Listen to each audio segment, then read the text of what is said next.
secara emosi amarah tetap ada.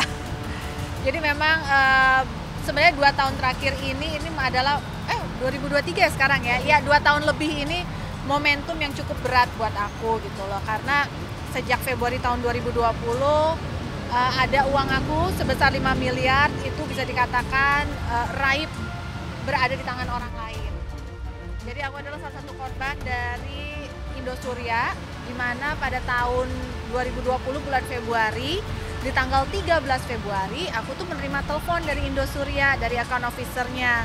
Karena aku kan menaruh uang di sana, bentuknya itu deposito. Depositonya itu pun per bulan, jatuh temponya per 1 bulan. Jadi setiap tanggal jatuh tempo, mereka akan menghubungi aku untuk menanyakan, Ibu bagaimana, apakah uangnya mau diperpanjang, depositonya, atau mau ditarik. Seperti biasa, selama 2 tahun bersama dengan Indosuria, kebanyakan aku memutar kembali uangnya ke sana. Aku nggak tarik, aku perpanjang lagi masa deposito aku.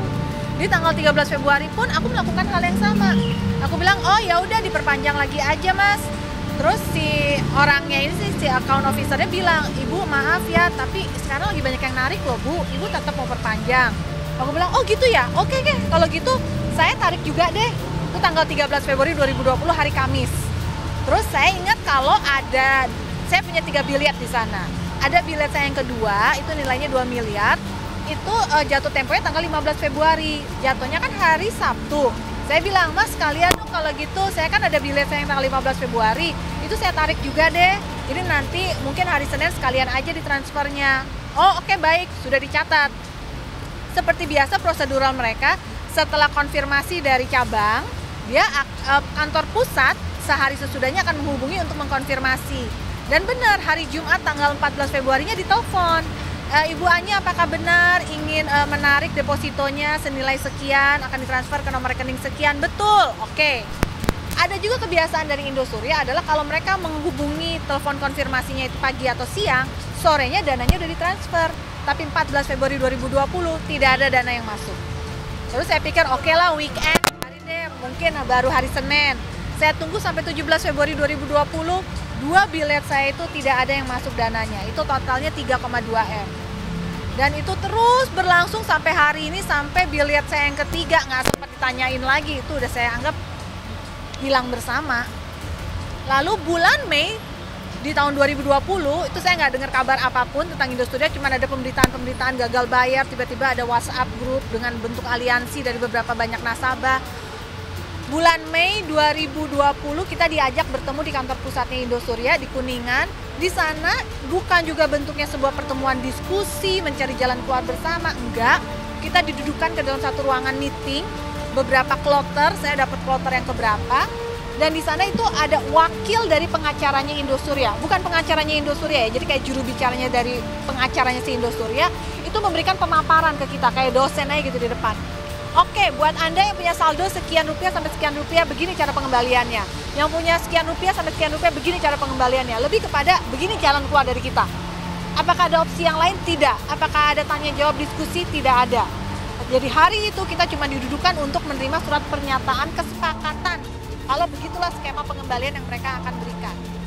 Saya, karena totalnya ada 5 miliar, maka hari itu saya sepakatnya di pengembalian dicicil selama 10 tahun, selama 120 kali dengan nilai per bulannya 43.250.000. Tapi kenyataannya kesepakatan yang mereka bilang akan berlaku mulai Januari 2021, cicilan pertama akan masuk pada saat menyentuh saat menyentuh bulan Januari 2021, dari 43 juta yang mereka janjikan ditransfer ke saya, hanya ditransfer 1,5 juta.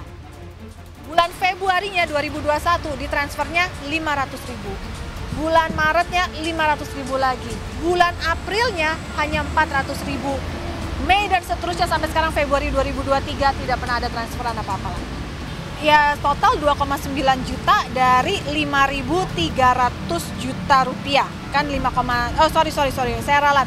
Yang 300 itu adalah bunga. Jadi saya bilang pokoknya saya itu 5 miliar, udah gitu aja.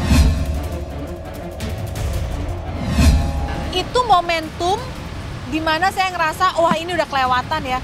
Saya ini termasuk nasabah yang nggak rewel loh. Selama 2 tahun saya nggak pernah berbicara apapun mengenai kasus ini. Saya tidak pernah menampakkan diri bahwa saya adalah salah satu korbannya. Saya diam karena saya bilang saya punya surat kesepakatan, saya hargai perusahaan ini yang menunjukkan etika baiknya untuk melakukan pengembalian uang saya.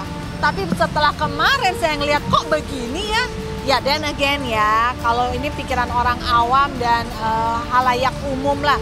Lo megang duit 106 triliun. Lo bisa beli identitas baru, men. Lo bisa pergi ke satu negara, lo bisa bangun negara sendiri kali, gitu.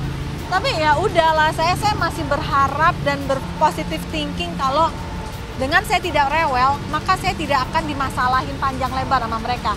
Malah saya berharap kalau saya nggak rewel, saya menjadi prioritas dalam pengembalian dana saya. Seperti itu. Saya pernah ada satu ya, ini sempat saya bilang, saya makin tidak terima pada saat dia divonis bebas karena kata hakim kan ini tidak ada unsur pidananya. Ini adalah unsur perdata.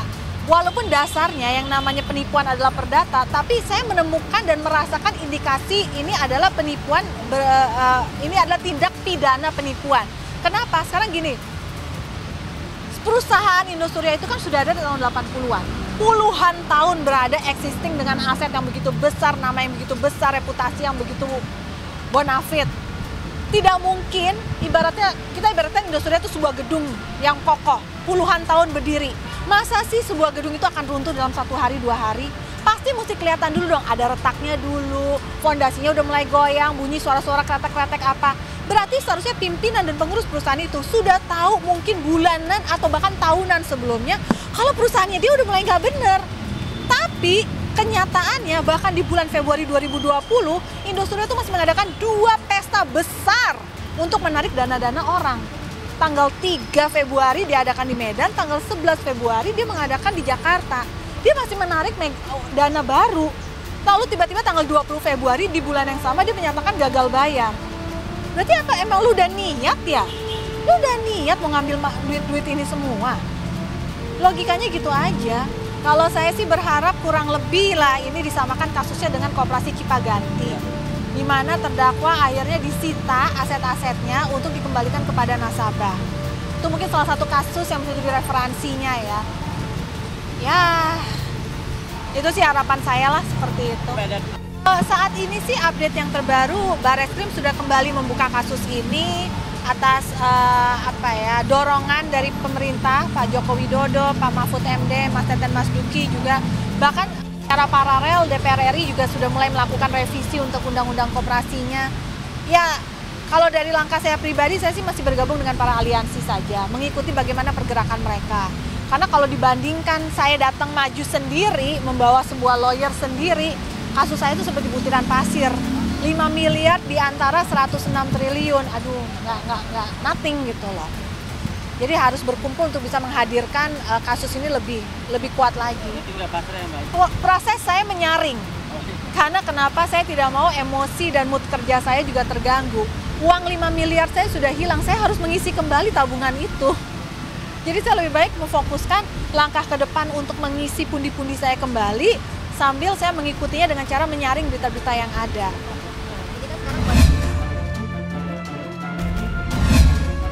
Saya mengatakan memang itu bisa menjadi indikatornya adalah gini, bekerja di dunia entertainment itu kan sampai ada singkatannya WIB, itu waktu Indonesia Broadcast.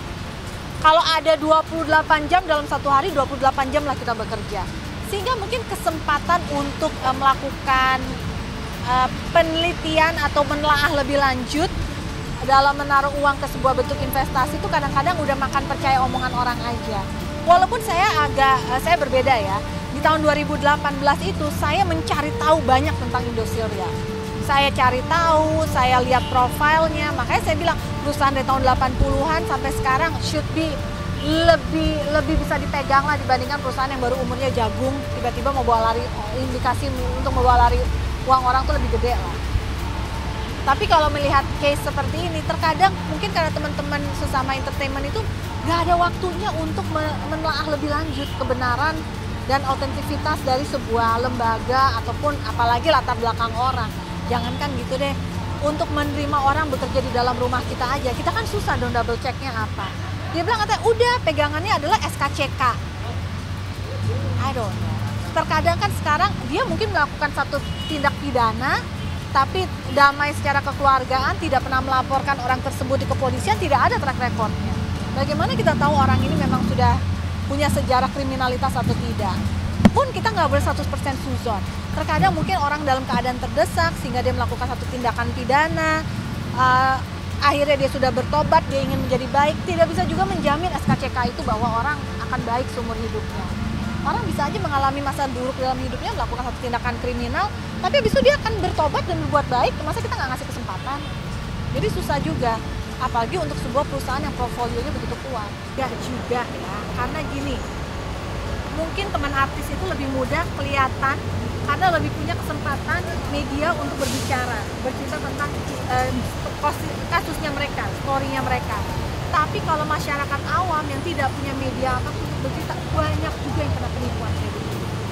Dari sekian puluh ribu nasabah Indosuria yang maju sebagai public figure baru saya dengan Patricia Goh dan dibantu oleh Chef Arnold karena keluarganya yang dekat. Dari sekian puluh ribu nasabah yang kena tipu kasus Indosuria, mencari public figure aja katanya susah. Jadi persentasenya sangat kecil dari profesi artis.